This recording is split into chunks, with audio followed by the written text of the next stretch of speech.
Namaskar, dear students. Hope your Dashera vacations were nice and you had a very good time along with your family. Plus, I would like to advise you people please be careful and in the festival season, don't you lose your safety and security. It's the first thing you should be concerned about. So let's begin today's lecture. I, Harsh Inania, Assistant Professor, Government Law College, Ajmer, is present before you to deliver a lecture. And today we shall be discussing Section 13 of the Right to Information Act.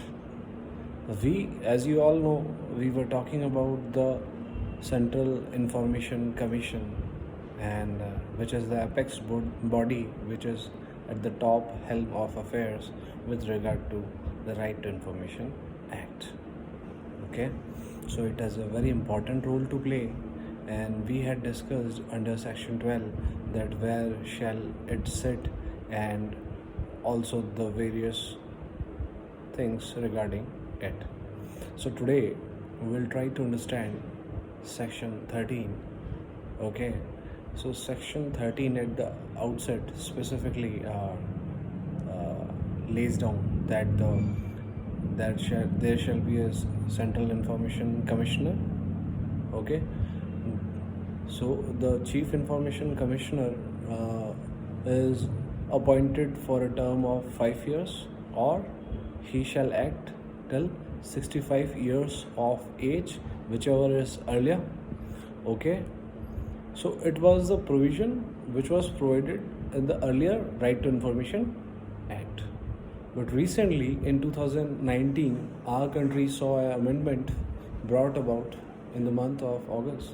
Okay, and thereby the term was changed, and now the central government has the power to prescribe this tenure.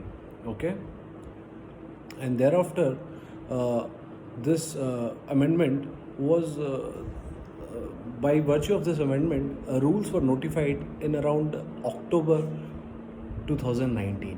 Okay, so the amendment took place in the month of August, and the rules were framed in the month of October. Okay, the amendment was concerning the tenure of the Chief Information Commissioner as well as the Information Commissioner. Okay, so both of these people's tenure as well as the salary and the conditions of service of the Chief Information Commissioner as well as the Information Commissioners. Okay, so two things were changed, and accordingly rules were notified in the month of October 2019.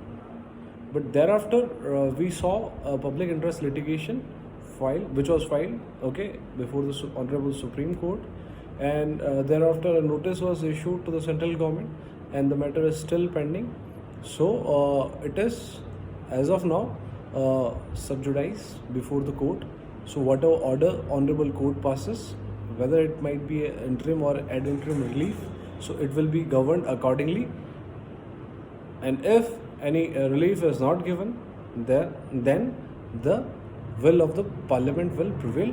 Okay, so as of today this matter remains undecided. So let's talk about the other things. We are talking about the Chief Information Commissioner's tenure, which was earlier 5 years, or till the attainment of 65 years of age, whichever is earlier, and now it is as may be prescribed by the rules framed by the central government. So now let us try to understand that the Chief Information Commissioner is not eligible for reappointment. Okay, he cannot be reappointed. Next is your Information Commissioners. Okay, so Information Commissioners are also appointed for a term of 5 years or till the attainment of 65 years of age. So whichever falls earlier, they will remain for that much duration. By virtue of 2019 amendment and thereafter the bringing forth of the rules of 2019 RTA rules, which were notified in the month of October, this tenure was again changed, and now it is as prescribed by the central government. Okay. Thereafter, let us also know the fact that the information commissioners, after the completion of their tenure, may be appointed as Chief Information Commissioner. Okay, in the manner provided under Section 12, in which we saw that President has to make the appointment on the basis of committee's recommendation, and the committee was headed by the Prime Minister and Leader of Opposition and any cabinet minister chosen by the Prime Minister. Okay, so but there is another proviso to this effect, that these information commissioners who may be appointed as Chief Information Commissioner shall in aggregate work for a tenure of 5 years. Okay, is it clear to you? And now this is changed. Okay, so now everything remains as may be prescribed by the central government. Okay, now let us talk about the oath and affirmation.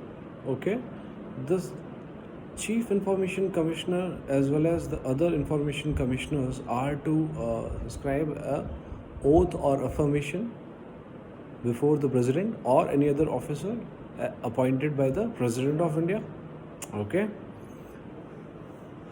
and they will take this oath and affirmation as set out under the first schedule's forms. Okay, thereafter you must also know that the salary of the Chief Information Commissioner was earlier equivalent to the Chief Election Commissioner. Okay, and the Information Commissioner's salaries were equivalent to that of the Election Commissioners. Okay,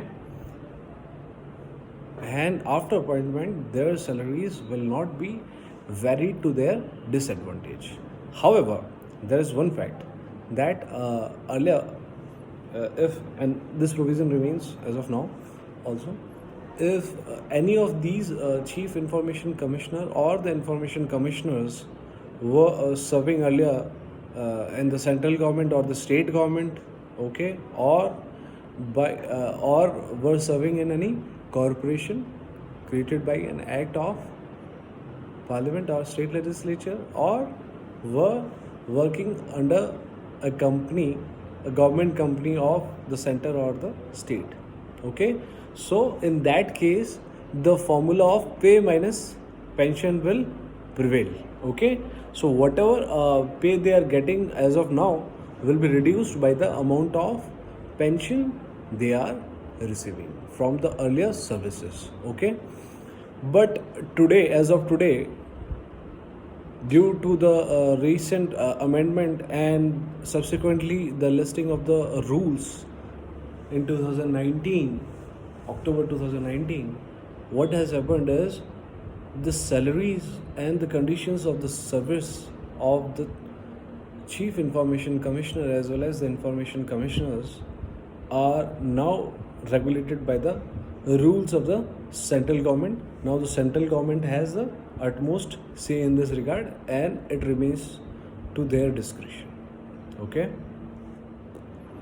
now the Chief Information Commissioner or the Information Commissioners may resign, and they may tender their resignation to the President. Okay, the appointment is made by the President, and the resignation has also to be submitted or to be addressed to him.